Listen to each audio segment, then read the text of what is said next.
Dear venerable members of the Sangha, the friends of the Dhamma, it's always a pleasure to be in the Buddhist Maha Vihara, very comfortable place, everyone knows that.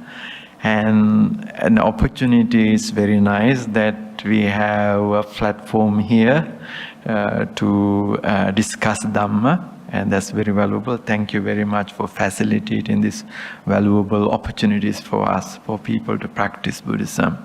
I know all of you work very hard on this, and I think you can see the blessings everywhere in the temple. Thank you. I already suggested the topic, Cakkavattisihanda Sutta, and the words that I recited now in Pali, Attadipa bhikkhave viharata atthasarana ananyasarana, Dhammadipa dhammasarana ananyasarana. And these are the words of the Buddha, and that's the admonition that Buddha gives to monks.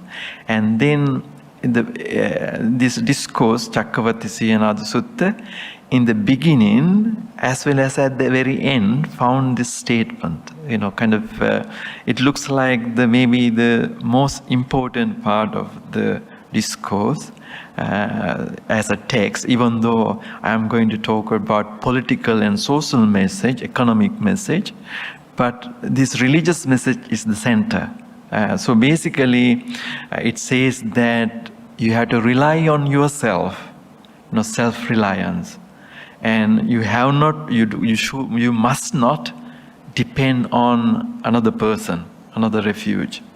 And if you want to defend on something, then the Dhamma is that refuge. Live with the Dhamma, use Dhamma as your island or the lamp, and it is your refuge, and nothing else is a refuge. This is the message that runs through the scripture. On the second paragraph as well as the very last paragraph. So this is kind of the way it goes to the heart of Buddhism, self-reliance. That you have to empower yourself. Nobody can empower you, enrich you, give you power. It's only you can generate the power. That's kind of we call very, very crucial central teaching of the Buddhism. Actually, this is maybe one of the radical things that people may struggle to achieve. So that's the kind of the main topic. So I just kind of present it earlier. And then to our topic today. So we are talking about the Cakkavattisihanda Sutta. The topic we are going to discuss is crime, poverty, and society, but in particular, poverty. And now this one, in this series, of course, Dhammadana series occurs in this temple every week. In these 3 lectures, we strive to understand value and relevance of 3 Buddhist discourses. So that's the purpose. And last Friday, we discussed Agganya Sutta, the discourse on the Genesis. And today, we are going to talk about the Cakkavattisihanda Sutta. And here, last week as well as today, the idea is that Buddhist philosophy, philosophy here means way of life. So, way of life in politics, way of life in society. So, how valuable, how relevant is this discourse as a social and philosophical doctrine? That's what we are going to discuss. So, here it is found in a longer collection called Digha Nikaya or Dialogues of the Buddha. It's volume 3, page 59 onwards. And I'm going to talk a little bit more later on this in detail, but briefly, we are concerned about its philosophy, the insight, the rationalist way of rationalizing it, and then it's kind of social analysis. See, Buddha was not only concerned about the mind or the salvation, but he also paid attention to other aspects. And so we are going to talk about that. And here, most fascinating thing is this causation, the theory of cause and effect, or causal analysis, dependent on a theory of Paticcasamuppada. And of course, it doesn't start with avijja, but it starts with poverty. But I think avijja is assumed, as the cause. But this causal analysis is the contribution that it makes to our understanding. And then I also, in these all three lectures, even though I'm concerned about materiality, material factors, and economic factors, but actually they are related with morals. Morals here, disciplines, individual discipline or social discipline or a discipline in the country, very important one. So here it highlight when there is a decline in human discipline, the weakness in morals, the society is bound to decline, and a social society and all the other things collapse. So that's the kind of the beginning point of social problem, what we call society become a problem, we call it social problem. Yeah? And then, here, like the early one we talked about, about Genesis, the beginning point. Now in this one we talked about specific on poverty, poorness. Here actually poverty means, maybe it implies lack of religious understanding, but more material things like food, shelter, housing, other or jobs and things like that. That's what it means here. So Buddha has considered that as a very important one. I hope I am not too fast, but if I am too fast or if you are struggling with some words, you can raise hand and I can explain it to you, because I take it granted because I kind of go into the usual routine of giving lectures and I forget to whom I'm talking to, and you have to forgive me for that, taking it granted, yeah? So now this is also unique because of its emphasis on poverty, and now this translation, sutta means discourse, nada means sound or roar, siha means lion, and chakka means wheel. So basically it refers to about Cakkavattikin turning the wheel for the benefit of the world, and so it's called the discourse on the lion's roar of wheel-turning monarch. So the wheel-turning monarch in Buddhism is the ideal king, the perfect king, righteous king, and all Buddhist societies want a monarch or ruler who is righteous. Yeah. So that's the focus today. What will be the political structure as Buddha saw at the time, what he expected. So I already mentioned it belongs to Digha Nikaya, and here the discourse illustrates how Buddha approached social issues, especially crime related to poverty. So the crime is seen direct outcome of poverty.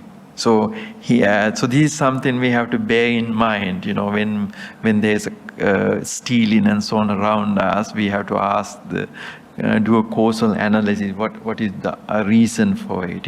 So this is quite valuable in that respect. So here this analysis, like poverty and so on, I call materiality. Material things like, for example, food, shelter, jobs and industries and buildings and manufacturing and all of that, yeah? So here significance is that it considers this materiality and people's discipline, morals as important one for the society, and that's the important message in this sutta. Now here, I wanted to also tell that social problems are not new, even though we tend to think problems are new when new problems come, but neither social or political conflict or dispute, or even the methods of resolving them, the disputes, are not actually new. problems arise. I mean, think about the Buddha's foundational teaching, dukkha. Dukkha is basically telling about a problem as a human problem, because we have a disease. We are unhappy and not content, and we want more. Because of that, this problem is there. That's also an individual problem, and it can be a, social problem, what we call like insanity in our society. So these are not new. Maybe the shape has changed, but they are definitely not new. And so pre-modern societies, as these two discourses illustrate, like Agganya Sutta and Cakkavattisihanda Sutta, we see certain problem cases, like in the Agganya Sutta's case, caste issue or class issue or racial or ethnic discrimination. Of course, as you are as a minority in this country, probably you may be able to relate to in this, and also majority countries also you can see it. And then Cakkavattisihanda Sutta, you can see the theft and murder. These are the two issues, but they are in the Buddha's time, they are still here. They haven't gone away, how much we have struggled.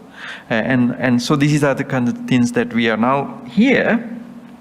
I am going to jump to the high point in this scripture, and then later on I'm going to just go little by little to detail. But here, when I have the vicious circle of decline, I am picking up here the most important point. And this is where you want to pay attention. And this is where my argument and main points in this section. Yeah. And this is coming from the section 18, and it shows a profound link in moral decline and poverty and other issues. So the social problems are related with moral decline. That means decline in discipline. And now these are the Buddha's words. Here you may want to see the causal things also. Like it says that A leads to B, B leads to C, C leads to D. Like that, it goes like that. If you have a chart, you can probably make a circle, like chakra. So, say, in this way, monks, money not being given to the poor, poverty flourished. So, talking in terms of the past, yeah? So, it's clearly, money is an important matter even those days. And today also, like capitalism is basically based on money, who can make more money quickly, without much effort, So the money is the crucial one. So poverty is defined as not having money. And in economics, it's purchasing power. The people who have the purchasing power are the rich people. People who do not have the purchasing power are the poor people. Yeah. So the money here also the same analysis. Money not being given to the poor, poverty flourishes. So here, who is giving money? Here it's seen that it's a responsibility of the state, responsibility of the administration, responsibility of the ruling system to create money. So the wealth creation is an important part of the state. So the state has a responsibility not merely donate, but creation of wealth is an important part of it. So when the state failed to do that, that's the chaos, yeah? That's what is implied there. So the money not being given to the poor, poverty flourished. Because poverty flourished, so the link, causal link. Because poverty flourished, came theft, stealing. Yeah? Because theft flourished, weaponry flourished. Now here, you may wonder what is the link between the theft and weapons. And the story goes on very detailed because Mr. Leslie told me that, we don't do the Digha Nikaya because they are too long. You cannot do it in an hour. It's true. Because the story goes long, and that's why I picked it up. It's a long story. Basically, he says that the king provide money to a poor person, and then other people hear that king gives the money, they start stealing.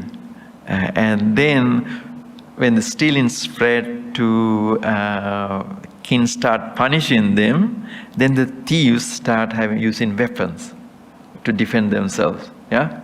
So that's what the link is, like a theft leads to weaponry. Yeah? So not necessarily war, but violent means, kind of knives and other guns and other things, kind of flourishing, because they are quite related with corruption. Yeah? Because weaponry flourish, murder. So that, the use of weapons means you kill. Yeah?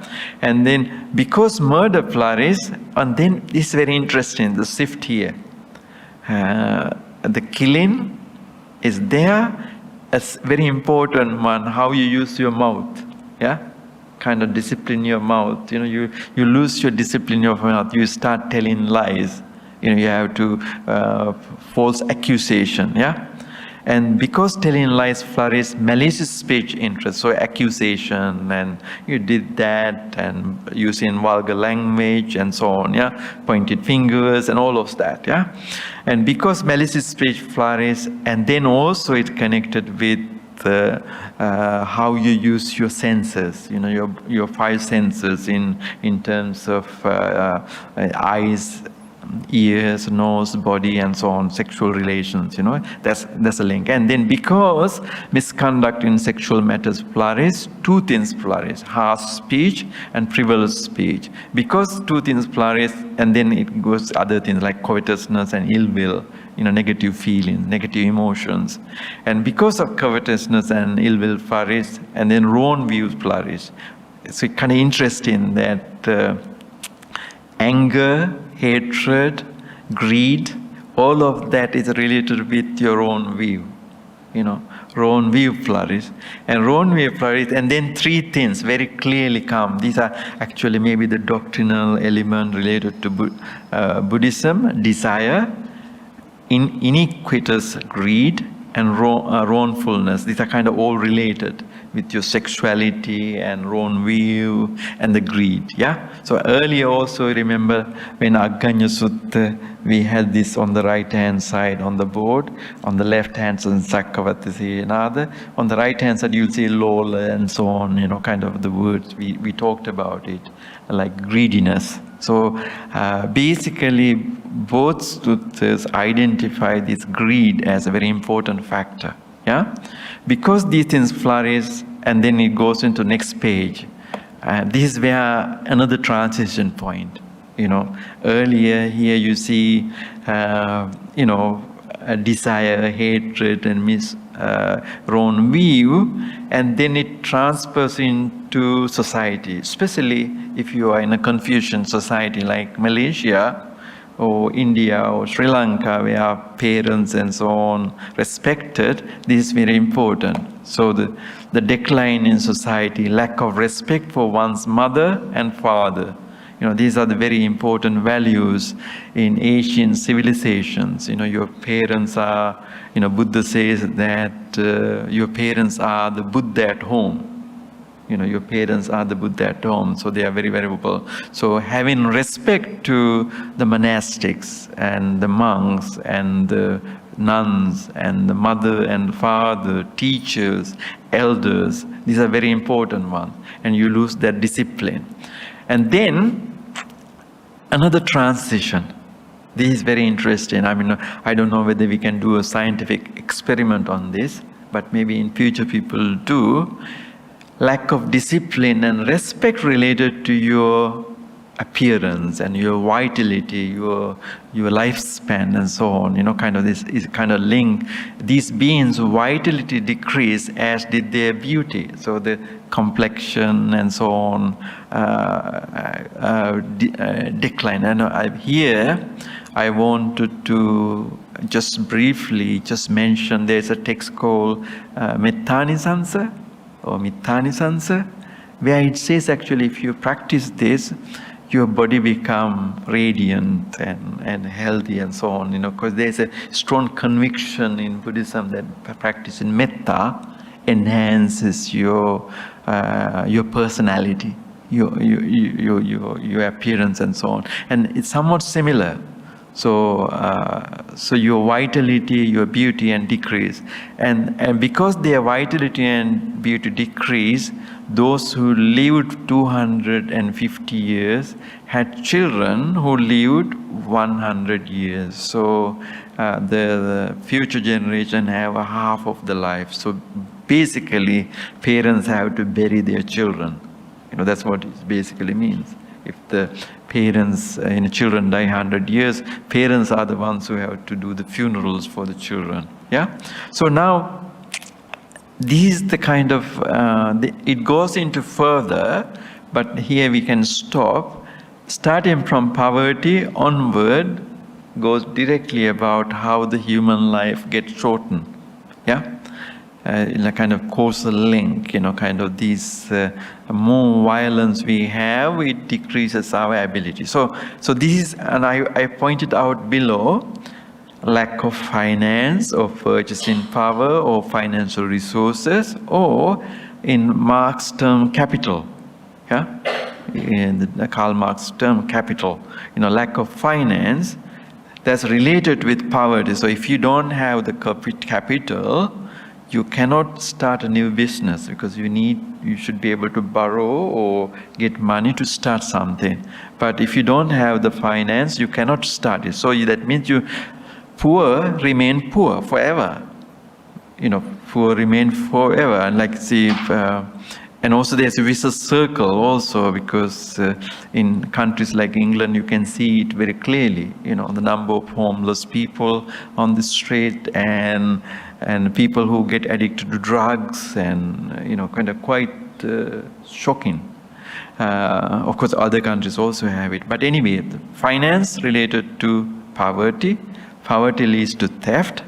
Theft leads to moral decline. Moral decline leads to short lifespan. So if we are interested in human well-being, enhancing our life, from the Buddha's point of view, the secret is here. Yeah. So the kind of dharmic or righteous way of life is the key for having more happiness and well-being of you and your family. Yeah. So that's the heart of our message here. This is what we get in the Cakkavattisihanda Sutta. The remaining one, I'm going to elaborate this causal link. Yeah. Okay. Anybody, any question up to this point? The last line, is actually a circle. Yeah, it probably goes in a cycle, I think. Yeah. Yes. Yeah. Lifespan means the resources are lessened. Yeah. Yeah. Right? Yeah. It goes back again. Short. Yeah, exactly. Yeah. Yeah. It kind of perpetuated, no? Perpetuated more. And this is actually kind of my, kind of make it simpler. I wrote these 2 lines and the rest is original. So kind of to show it that link between the lack of finance and the lifespan, kind of interesting. I think somebody can draw the circle. Yeah. Yes. Thank you. And now, the name of the sutta, Cakkavatti. Chakka means basically wheel. Vatti means vritti, kind of roll in it. So basically we translate wheel turner. Yeah. So this is the name for the kin. And here Cakkavatti is a Pali word, and its Sanskrit form is Chakravarti. Yeah. And we used to use Chakravarti usually, and in Sinhalese. And so in the Buddhist text, he's an ideal ruler, and he's the best person to rule a country, and that person has unquestionable authority over governance, and that unquestionable authority comes because he adheres to righteous principles. He adopts the correct path, and from the Buddhist ways, that he runs the affairs according to Dhamma. Like the early verse that I cited, Dhamma, live according to Dhamma, and that's what the secret lies. And now here, a little bit further, this Cakkavatti, quite an old idea. It may be even in a pre-Buddhist literature. And now I'm going to the Buddha's birth. Asita, we learn this situation. I'll put all of this here, and then you can clear. Asita was an elderly man. When Siddhartha was born, he visited the palace, and he was older man, very elderly man, and he was very sad, and his tears came. And the story says that when he came, he bowed down to the little baby, and because he was so sad that he would not live that long to have this awakening inside of the Buddha, because he knew that he's going to be the Buddha. So there, he told, as a prince, he predicted he had two options, two career paths were open for him. One, he could be a Buddha, fully awakened Buddha, but that means if he renounced the life, if he renounced his royalty. But if he stays as a king, he will be a wheel turner. That means he will be an emperor. So there we learn that this idea of Cakkavatti is pre-Buddhist. It was there as a wheel, kind of idea was there. So the birth narrative, Siddhartha's birth narrative suggests currency. That means that it existed at that time, or in circulation. Yeah, and people were familiar with the notion of wheel turner. So the Buddha adopted probably those ideas into his teaching when he started preaching. So now here, as a discourse, as a Buddhist discourse, its preeminent significance lies its relevance to contemporary world. There are mythological aspects, narratives, but these mythological aspects we can set aside. They are not that important. And the narrative, however, presents key ideas it presents to us. A narrative presents Buddhist vision of statecraft. This means statecraft means the science of running a government, yeah? And then state centrality in resolving social problems, and also how to use just principles, fair principles for governing a country fairly, and so that everyone benefits from it. Those three ideas we can derive from this discourse. So because of that, it has a significant for us. Now, of course, Cakkavattisihanda is the ancient story and also ancient strategy adopted in the statecraft. So it may not be 100% can be implemented in the same way. It may need modification here and there because we live 2,500 years after that. And we have evolved. Of course, Buddha's time we did not have internet, no Facebook, no Instagram, and no TikTok, and all of these computers and PowerPoint. We are living in a fiery world, and so it may need some adjustment. But the basic thrust is important, and so even though it comes as an ancient strategy, it can be adopted in a modern period. And important point is by the ruler, when the ruler adheres to Dhamma, it empowers the ruler. And the ruler not listening to other people, doing it what may is seen as the chaos. Now you can apply to Sri Lanka in the recent 10 years, in particular, in other countries and so on, because we have Russia, America, everywhere, because we have autocratic rulers that they rule according to their own opinion. Of course, we had a famous prime minister before, Prime Minister Sunak, and she just crashed within few days because she had to do it in her own way, for example. That's a good example, yeah?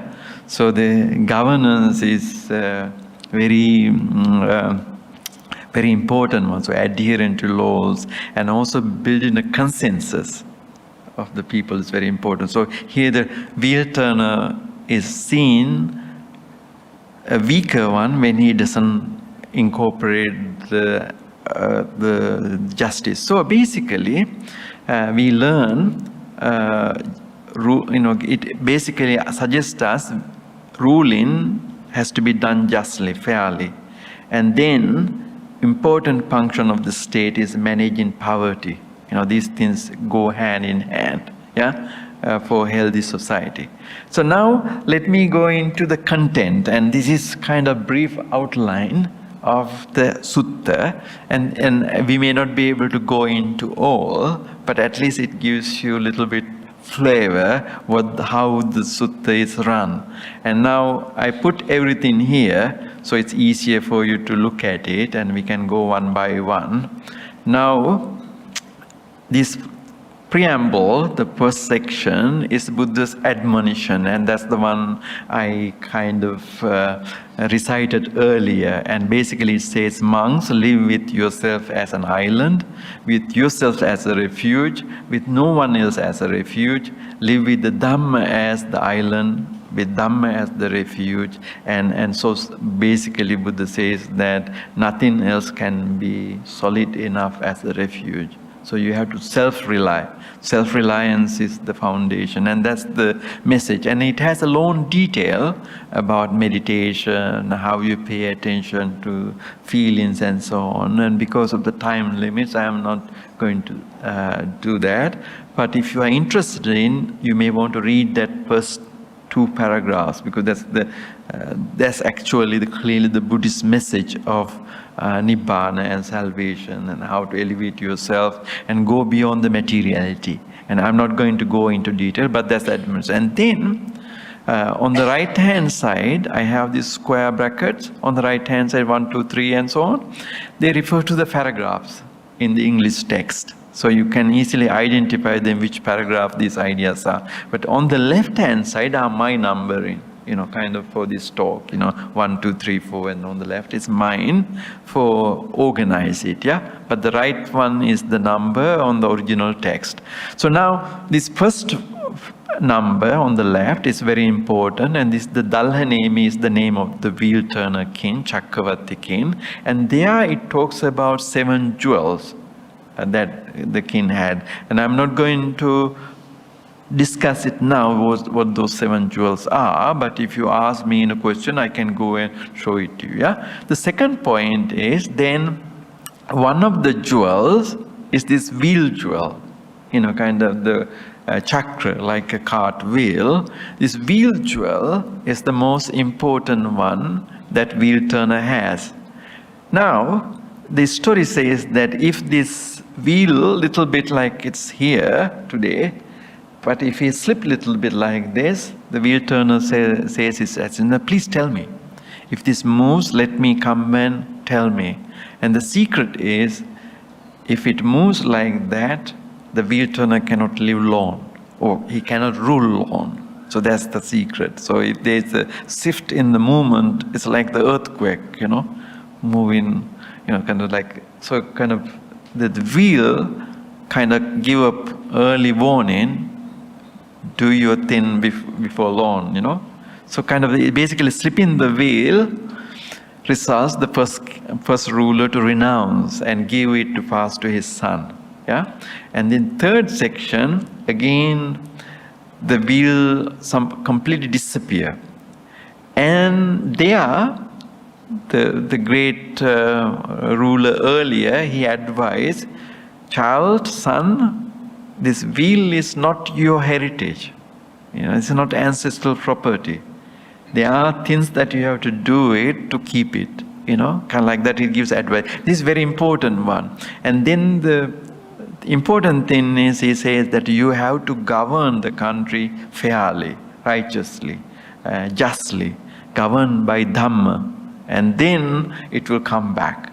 And then this number 5 is important if you are thinking about the Buddhism and war Buddhism and violence, and use of the imagery of various things for violence and so on, this number 5 is important. Because when this wheel turner kin, the story says that his wheel, when he start going, the wheel moves, wheels rotates, and I think I may have written it there. It's called Vattati, Parivattati or Vattati, kind of, you can talk to the wheel moves by itself. So it goes to the east, it goes to the west, it goes to the north, it goes to the south. And when it goes, the subordinates, the local rulers all welcome him. Great king, please come, we are waiting for you, please come, accept this, and so on. So everybody subordinate to the wheel turner. So that's the secret. So this wheel has a lot of power. So it's kind of used as a controlling mechanism and subjugating the provincial king. So this is kind of quite interesting thing on the number 5. And then the 6th is kind of say conquering earth, wheel jewel conquering earth. That means that's why he become universal king. It's not a local provincial lord, because that having that wheel give you a more, like for example, my qualification, where I went, Mr. Leslie carefully read all of that. So those qualifications is what make a person, yeah. It's like that, when the wheel, wheel turner has this wheel jewel, he is recognized as the powerful person. So that's what it means, conquering earth. And then the story card, there was 1, 2, 3, 7th king come, it disappears. Now there, 8th king comes, and he comes when the wheel jewel is not there, and he become very like a teenager, kind of, he doesn't want to listen to anybody. He doesn't want to consult anyone, so he is not consulting king's ears, and he want to rule the country according to own wishes, one's opinion. And this is seen as a problem, serious problem. And this is where actually the important part come, number 8 onward, yeah. And there you see his counselors come. And counselors come and then say, listening to counselors and providing rightful shelter and not giving money to the poor and stealing. So here what it means is that it recommend that this king should listen to counselors, and his duty is giving a way of life to people, protection of people's lives, rightful shelter, that's what it means. And one important role of the ruler, he doesn't have to give his own personal money, but still he has to devise ways of generating money. That's what it means. Giving money to the poor means that enabling people to generate money. Like for example, if people have jobs, they can earn money. So creation of jobs and things like that. But he listened to the counselor, but not doing this important job of enabling the vulnerable. Yeah?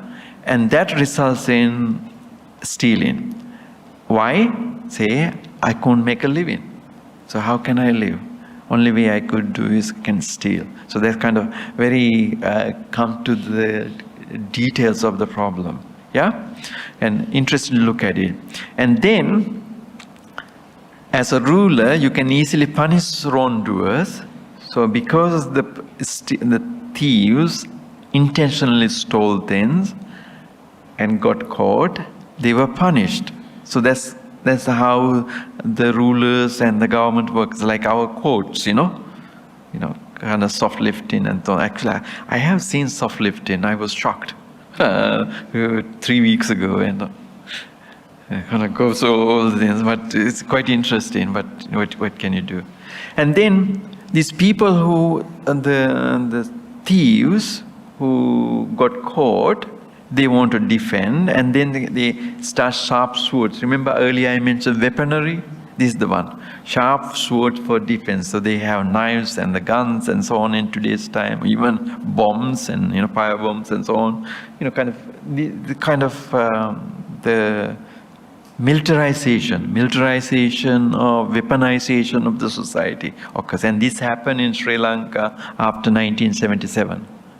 People old enough will remember in Sri Lanka, now Sri Lanka is highly militarized, but you can see that, after this period, that Sri Lanka went into hellbound, kind of very, very serious. And so these ideas actually quite powerful if you analyze it, And then the 12th point is money not being given, poverty flourish. And we already explained it, yeah?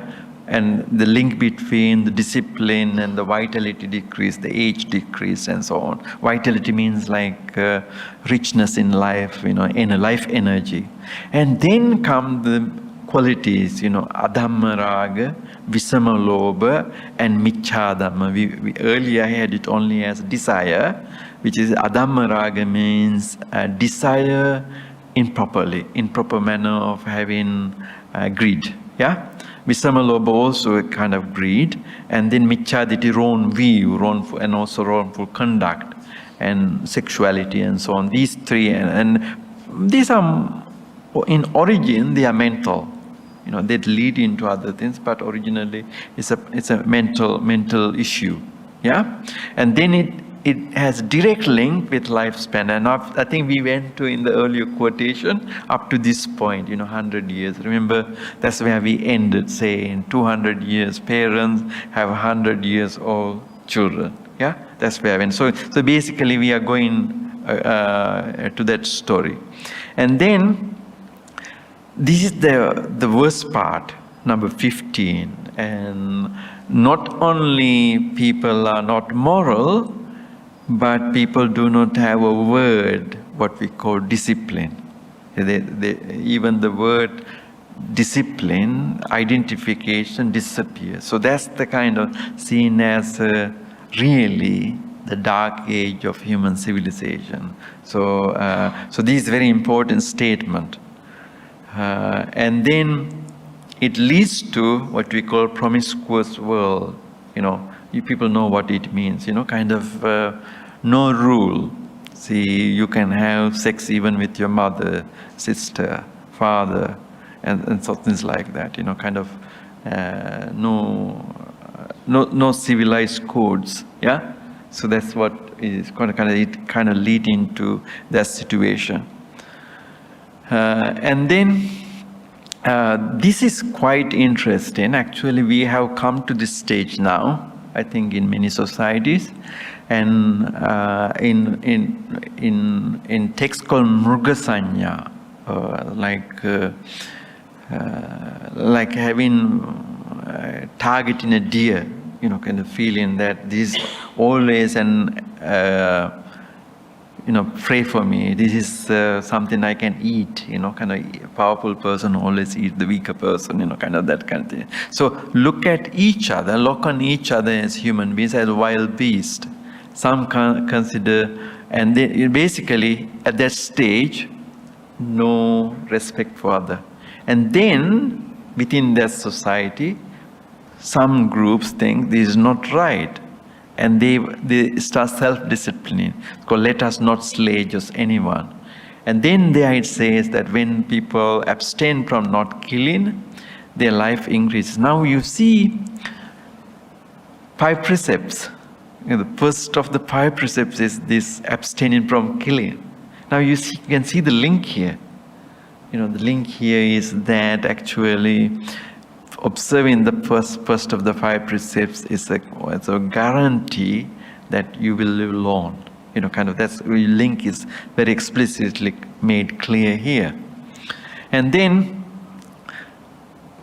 what happened is that when some people say they want to restrain and they abstain from killing, but also they abstain from taking what is not given. That means they are not stealing.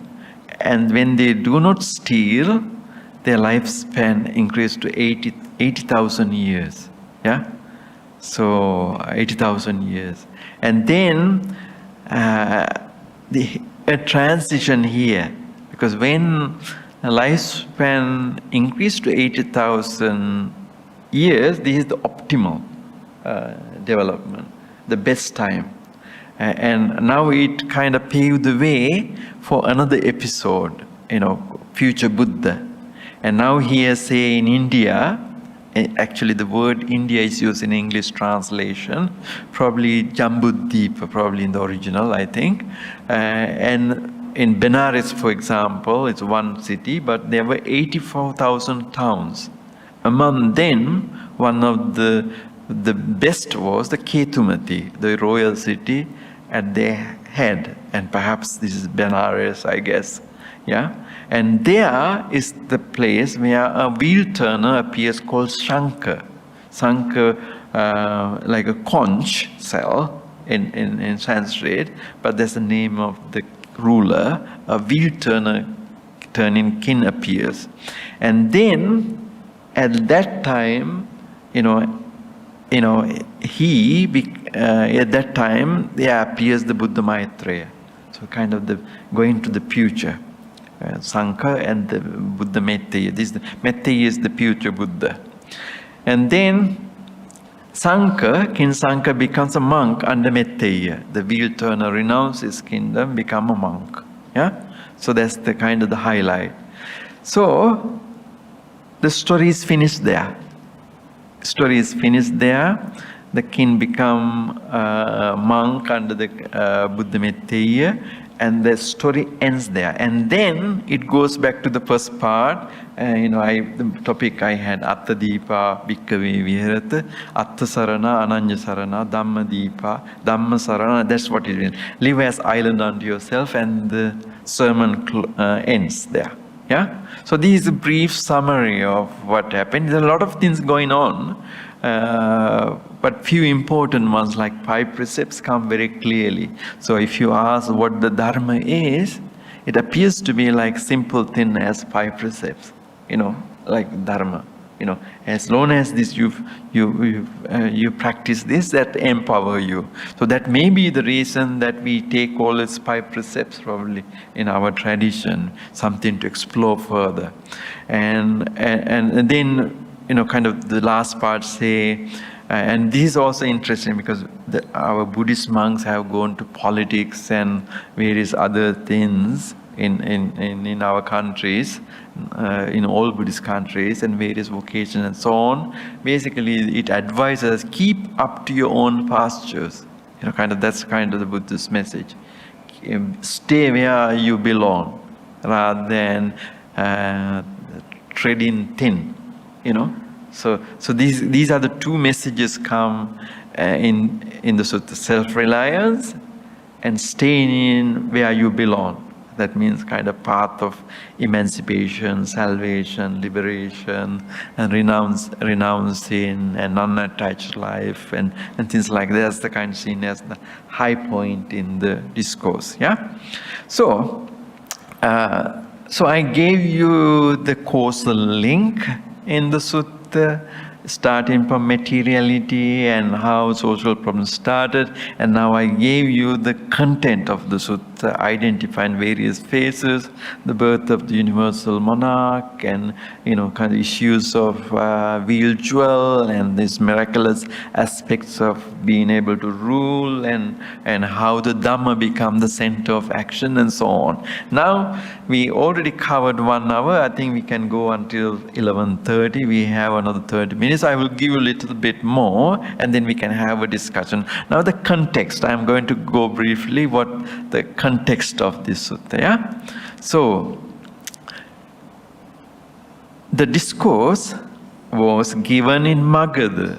Magadha is the kingdom of Ajasatta. So we know that it was given in a place called Matula in Magadha. I think it's Bihar then. Yeah? Present day Bihar.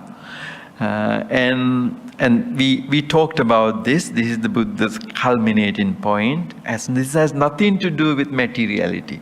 Even though I emphasize poverty, crime, and so on, this has nothing to do with it. But this is very clearly Buddha's message that he has given even as a last breath. So Attadipa bhikkhave vihara. This seems to be the quintessential message of the Buddha. You have to rely on yourself. This is the key message went to Zen Buddhism, in Japan and China and Korea, Zen Buddhism, self-reliance, That's the key message. Basically, Attadipa bhikkhave viharata, Attasarana, Ananyasarana, Dhammadipa, Dhammasarana, Ananyasarana. So Dharma is the key. So rely on the Dhamma. So that's the Buddha's message, This is the translation, I gave it to you, I read several times. So that's the beginning point.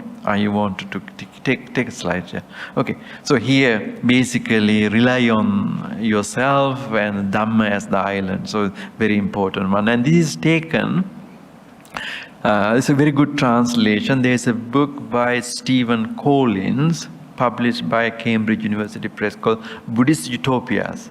So in this one, it's a huge book. You have all this good translation, reliable translation, authentic translation, So there's a lot about the material if you want to look at it. So these pages refers to that book, Okay. And now I wanted to give you a little bit of the narrative part of, because this story comes through narration of the Cakkavattisihanda Nemi. I will tell you a little bit, because this is, we already discussed about, number 2 comes the Dalha Nemi, the king, Dalha Nemi Nama Ahosi Cakkavatti Dhammiko Raja. So Dhammika means Dharmista. Righteous king, he's a wheel turner. So that's how the sutta begins. And then, a wheel turner, righteous, a king of righteousness, Dhammiko Dhammaraja, a conqueror of the world, who has reached stability in his country and possessed the 7 jewels. So one of the jewel is wheel jewel, another I did not mention it. Of course, women also consider as one of the jewels, out of the 7. We are not going. If you ask me, I will explain those things. But they are lists, catalogs, So not that important probably. And so here he conquered this earth, surrounded by the ocean, and lived from it without violence, without a sword, according to what is right. These very important, these 2 bullets. Because always a challenge for Buddhism and Buddhists is the violence, harming. Any kind of harming, whether verbal or physical or abuse or war, a problem. Now here, you see that it's characterized, he lived from it without violence, without a sword. So that means once he has this acquired, now this language is funny. Now conquering is always, you have to ask how you conquered it. But I think maybe the initial stage maybe include use of the force, maybe. But once he is established as a universal king, I think he renounced violent means. That's what it means. This is a very, very thorny section. Understanding this use of force and use of the army, because he always go with the 4-fold armies. And because his wheel goes there, people bow down and respect him. I wonder whether they do it because of fear, because it's a deterrent, whether it works, it is right. And so knowledge that he has these powerful weapons may have resulted other people to subjugate, even though he doesn't use the violence. But this is a very, very problematic passage used very much today to argue that Buddhism is in favor of violence. Scholars have written articles on it, but because of this language, conquering and so on like that, the kind of more militaristic tone and the imagery, So even though slaying has not occurred, the rhetoric language. So this sleeping wheel, this is the occasion I mentioned, he said to his ascendant, "My good man, when you see that celestial wheel jewel has slipped down from its place, then let me know." So that's the secret. So the slipping this wheel jewel has ability to predict. Then time is finished. You have to do your thing and move to the next. Kind of it's a warning system. It's a very, very powerful one. And then he says, "I have heard that when a wheel-turning king, celestial wheel, slips down from its place, that king doesn't have long time to live." And then transition of power. It's a good warning system. Maybe we should have for all politicians today this kind of wheel, so that they know in advance to step down, before kicking them out from the office, or stabbing them, or shooting them, or kicking them out on the street, So maybe they all should have a wheel-turning jewel, so they know the time to step down. Because power is amazing. When you have power, you forget that you have to renounce the power. So this is the kind of that's why Buddha says that we should not get involved in power, because power corrupts you, and that's what happened to rulers, because you have security and so on. I mean, this corrupted politician in our part of the world, you can see this disease, increasing. So no, and then this part is important. Noble turning of the wheel. This is very, very, very interesting. What the noble turning of the wheel means. I mean, maybe I will read this one and then stop and give you a question, because this is very important one. And what the noble turning of a wheel of a universal king means, say, depend on what is right. That is Dhamma. Honor and respect it, praise it, revere and venerate it. And have Dhamma as your flag, Dhamma as your banner, governed by Dhamma, and arrange rightful shelter. Very important word. Arrange rightful shelter. Dhammika. That means that providing required things to your subjects, people. Means of living. That's what it means. It is a part of the wheel-turning monarch's duty. Arrange rightful shelter, protection and defense for your family also, for the army, for your noble warrior client king. That means like provincial rulers, people, for Brahmin, householders, for town dwellers and country folk, for ascetics and Brahmins. Not only that, even for animals and birds. So it's a huge responsibility for the ruler to take all of this on board, and so you have a serious duty to enable all of the sections of the society.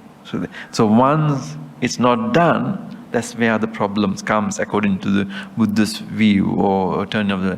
And then number 8 goes, let no wrongdoing take place in your territory. True, isn't it? If there's a rape, bomb, stealing, gang, kidnapping, and so on, it's a trouble for the state. So say, no wrongdoing take place in your territory. If there's poor people in your territory, give them money. So here, give them, actually, it's not literally kind of donation. What it means is giving capital. It's a simple word, but you have to give capital and encourage them to increase that capital. Because if you just eat that, that's not enough. So the capital should increase. So they give them money, that means they give like a bank loan, for example, in today's words, credit, purchasing power. so that they can start something. Give them money. The ascetics and Brahmins in territory, my dear, who abstain from drunkenness and negligence, who practice forbearance and gentleness, each one conquering himself, calm in oneself, quenching himself, you should go to them. So basically say, they are spiritual individuals, they are doing some important work of training themselves. It's your duty to have contact with them. From time to time, visit them, consult them, get advice to improve the society. So you should go to them from time to time and ask, sir, what should be done? What is good? What is wholesome? And what is not good? What is blameworthy? What is blameless? Because these questions, they know better. This, as a ruler, you may not have enough knowledge of it because they are good at ask about the right thing to do. And then it says, what is to be practiced, what is not to be practiced, doing what kind of thing would lead to suffering, and what kind of things will lead to harm, in the short term or long term. Doing what kind of thing would lead to happiness, and what kind of things benefit you, me, in the long run. You should listen to them. This is very important. They are kind of asking that rulers should have spiritual guidance, people who have discipline should guide them. You should listen to them, and then your rule, you should try to avoid any bad. You should listen to them and try to avoid, like a sabbapapasa akaranam. The Buddhist saying, sabbapapasa akaranam kusalasa upasampada sachitta pariyodapanam etam buddhana sasana. Like say, not doing all bad things, but accumulation of good. That's the message here. You should listen to them and avoid what is bad, unwholesome, nakusala. You should take up what is good and do that, implement it. And use it to reward people, benefit them. That's the noble turning of a wheel turning king. So here you see the clearly, very simple thing. Very simple thing. For ruler, you have your duty is to the people, and your duty is to empower them, enable them, and make them improve. And for that, you should work hard, but then you need advice for that. Use your counselors and go to the people and so on. So now I have a concluding part, but maybe we will have questions and then go to the concluding part. Yeah? How about that? Okay. So now the floor is open. There's a microphone. Without touching the microphone, if you can talk, it's better. Okay? Yeah, I have a comment and a question. Yeah. Two actually very separate things.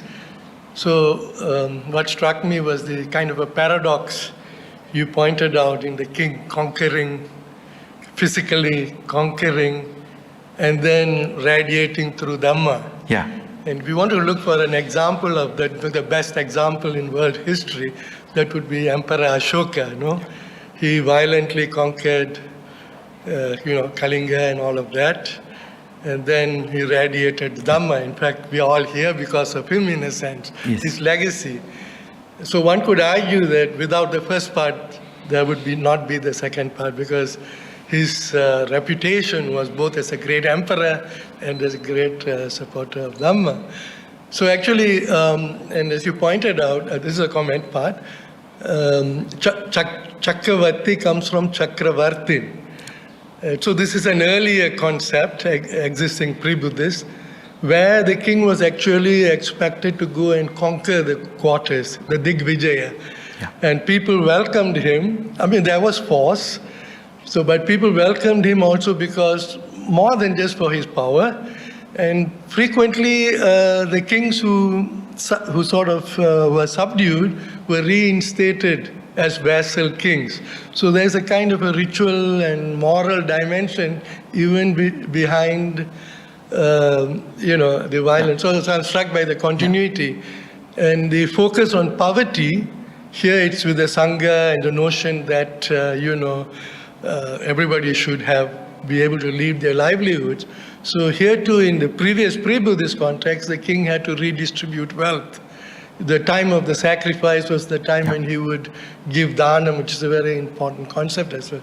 So this is a comment, regarding the continuity. And here, the contemporary relevance, so whether it is the previous Brahminical notion of the king or the Buddhist notion of the king, as you're putting here, the emphasis is on a certain individual who is morally, behind the king is the Sangha, or behind the king is the Brahmins. Like here, the Brahmins are very positively portrayed, unlike the Aganya Sutta. Yeah. So there's the idea that there are people who are preserving morals and they are influencing and shaping the king. But in the contemporary world, and right now I think what is so relevant is the world is being divided into democracies and autocrats. For example, China is supposed to be an autocracy, Russia is supposed to be Iran, and wars are being waged for democracy against autocracy. And this ideology, so you mentioned the term Miccha Dhamma. Yeah. So I would say, in Sanskrit it would be Mithya Dharma. So like false ideologies. So right now the world has become a battle place because there are people who are defending freedom against these kinds of autocrats is a bad word, and this is what these suttas and previous suttas would seem to be, implying. And so I would like to have your take on what is the relevance of this sutta to this debate. Because nowadays people like the United States is making war. It's supposed to be a democracy. Yet at the same time, there's great poverty now, homelessness, because the money is going to war to support democracy. So how does one apply this, to this situation? Thank you. Thank you. I will answer this. Okay. Bhante, good morning. Yeah, good morning. Follow up so that you can answer together. Yeah. I just have two main questions, especially this final one. In the present condition, is it possible to have a wheel-turning rulers?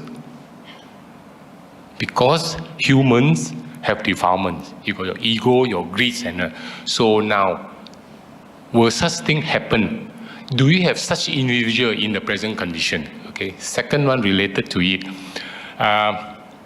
The world won't be so chaotic if we have such people. So may I know what were the background that Buddha those days actually gave this sutta? Is it someone asked him, or is it the condition is so bad, or what? What was the motivation or the background when this sutta was given by Buddha? Thank you. Thank you. See, in other, like last Friday, we talked about Aganya Sutta, and it's very clear that the issue raised by two Brahmins, there were two Brahmin disciples, and they say that, what your fellow Brahmins think about us, and they say that, we are the worst now, we have become, we renounce the higher status and we become lower.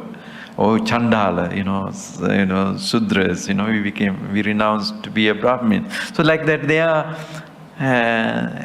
they kind of bring the issue, and then Buddha respond. But here, nothing like that. There's a completely blank. Buddha directly has this admonition, like say the Attadipa Bhikkhave Viharata and so on. So we don't have the narrative, what was the cause for this. No. But it's very clear because this verse is in the beginning, at the end, and also I think even in his last 3 months when he was dying, he repeated this one, Attadipa. So this is kind of cornerstone of Buddhism. Basically, say Dhamma is very central, and we must rely on the Dhamma, and that's the only one.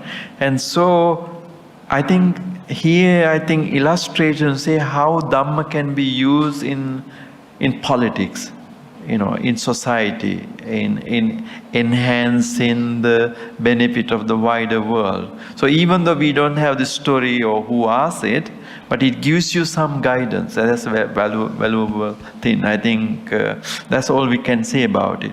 And then whether there is anybody who practice this, or anybody could say, like this gentleman, this doctor mentioned about Ashoka. Ashoka is somebody, if not Cakkavattisihanda, he definitely left a legacy, because before he became a king, he had a very, we call it Chanda Ashoka in our tradition, the cruel Ashoka, before his coronation. And then the transformation is that he was this Dharma Ashoka, Ashoka with Dharma. So historically it looks like Ashoka.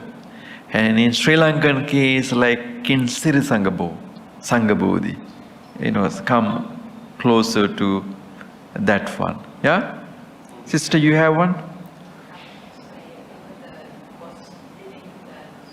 Yes, it's a good point. Our sister mentioned the late king in Thailand, and he had a wider support within the country, and people consider that he is a righteous king.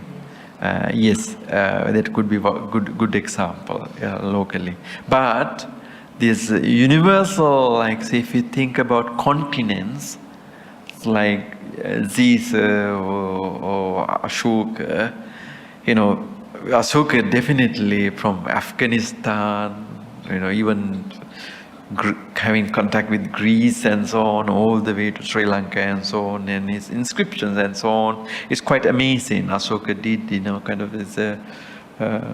So we have a legacy. Now, this word of conquering, I think because he has the powerful army, I think subordinate to him, and also kind of giving them, station them, and as a powerful person, you give instructions. Have 5 precepts, keep the 5 precepts principle, and it's very powerful. So he's empowering the local king, so they become his subjects. So it's a good thing. I think I answered your question, no? Yeah.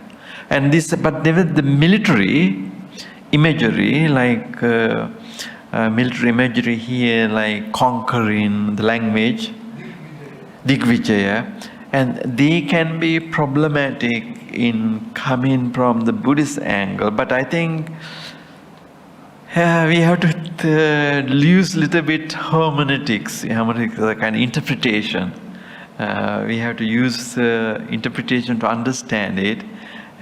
But some scholars say actually Buddhism is not non-violent because this imagery is there. But of course you have to establish, you may have to use some power, or showing that you have some means of attacking you or controlling you, probably help to subjugate. So that's the kind of the observation we can go. And I wonder if we can have one more question if anybody wants to jump in. Yeah, please go to the microphone. Morning, Bhante. How would this philosophy how can it actually coexist with other ideologies? I think that the gentleman actually mentioned. Particularly when I talk about ideologies, I'm talking about really not only religious ideologies, but mindsets like communism and that sort of thing. Yeah. And in practice, how can it be more effective? Yeah. How can we actually become more mainstream? I mean, Buddhism is really a philosophy, number one. Number two, from the gross level, what we actually see is when a religious philosophy becomes mainstream in politics, then there's again, a different, something different actually comes out of it. And how do we deal with that? Yeah, thank you. I mean, we talked about last week, Friday, about Marxism, and I think most of the things here discussed is compatible with Marxism, because actually, if Marx knew this sutta, I don't know whether he knew it, but if he knew it, he will be thrilled, because it is exactly what Marx said too. poverty, that's, kind of, there's the key issue for Marx, lack of capital, because limited group of people have the capital and the majority do not have the capital. That's the issue. And he is exactly the same thing, but they say that as a ruler you have to provide the capital, you have to empower the people. And so this is actually very much in line with communism and Marxism in theoretical level. And also some of the things like, say, the Dhamma is interpreted as 5 precepts. Very clearly there, I did not mention it, but they clearly mention. Now, 5 precepts is not Buddhist. Of course, Buddhists use it, but not exclusively Buddhist. Any religion, even a secular person can embrace it, because there's nothing related to Buddha, Dhamma, or Sangha there. Or because it says abstain from killing, don't take what is not given, don't lie, don't take alcohol, and so on. These are very general principles. So here the wheel turners, Dhamma is a very general one. And he used the word Dhamma. Dhamma is a very broad sense, but here basically 5 precepts: not killing, not stealing, not bad mouth, and all sorts of things. And then the discipline. Secular government, autocratic government, whatever it is, you need discipline. So you could actually easily adopt this one very much, to any system, whether socialist or capitalist or atheistic or non-theistic, because the message doesn't have any statue or Buddha or anything as the focus. Basically says people are hungry. People are hungry, people are thirsty, people don't have places to sleep. This issue, address it. And so this is very down to earth. I think Marx would be a Buddhist if he came to know this. And it will have changed his course of actions too, I think. Yeah. I'm actually following up because of what the gentleman said just now.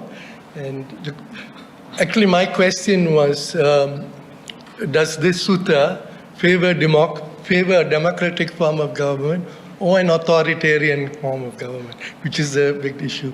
And just now the question of communism was introduced, and you spoke about Marx before too.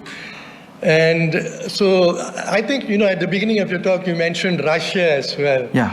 And I think it's very good to look at the Russian example, because Boris Yeltsin, he was considered a very democratic president. He was supported by the West, especially by the US with lots of money.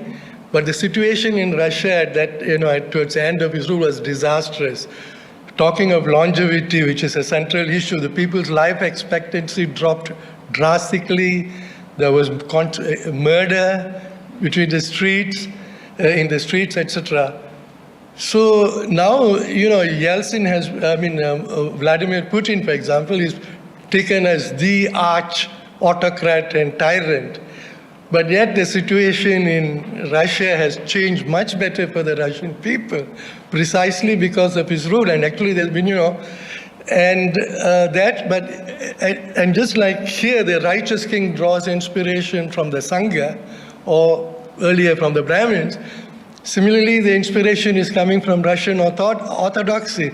And yet it is not exclusive, because he favors Islam, he favors, Buddhism, because they're Buddhist regions of Russia. And talking of communism, what actually happened in the Yeltsin era was it was the communists who became oligarchs, right? Yeah.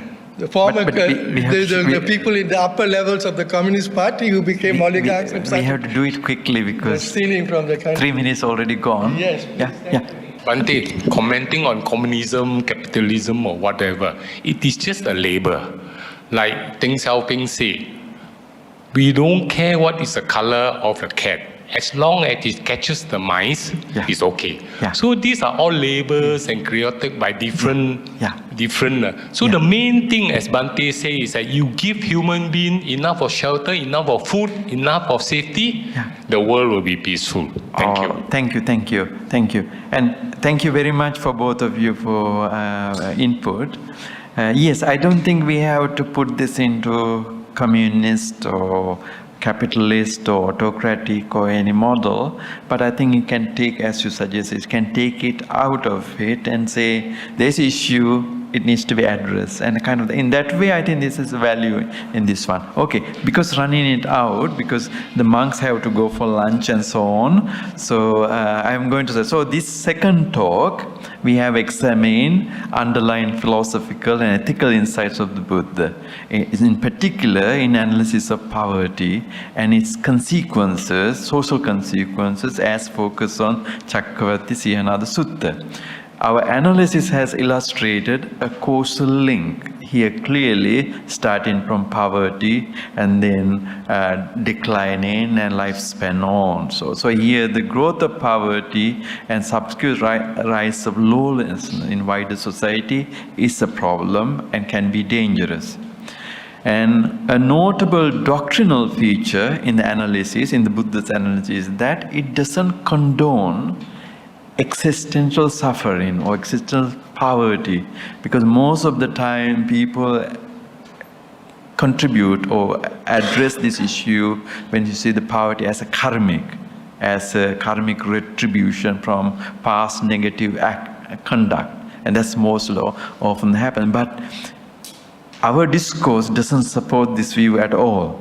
So the poverty is not seen as a previous karma, but more seen as a result of mismanagement of the economy by the rulers. So it's very powerful insight here. It's not karmic. So existential poverty is not karmic retribution for past negative conduct, but a resulting from the state's failure to provide protection to vulnerable groups. So that's the message there. So this here you see, karma is not a answer to everything. At least it's not very clear here. So lack of access to capital, like in as mentioned in Marx, even capitalism also, lack of access to capital remains a key factor in alleviating poverty. So if the only way to alleviate poverty is provide education, provide skills, provide opportunities, provide jobs and create jobs, that's the only way to, and giving loans people to start businesses, that's the only way to eliminate poverty. Again here, the emphasis on materiality, material factors, as emphasized in Marxism, is very clearly visible in this discourse. Of course, the enlightened vision is combined with Dhamma, but the significance of material things for the improvement is highlighted.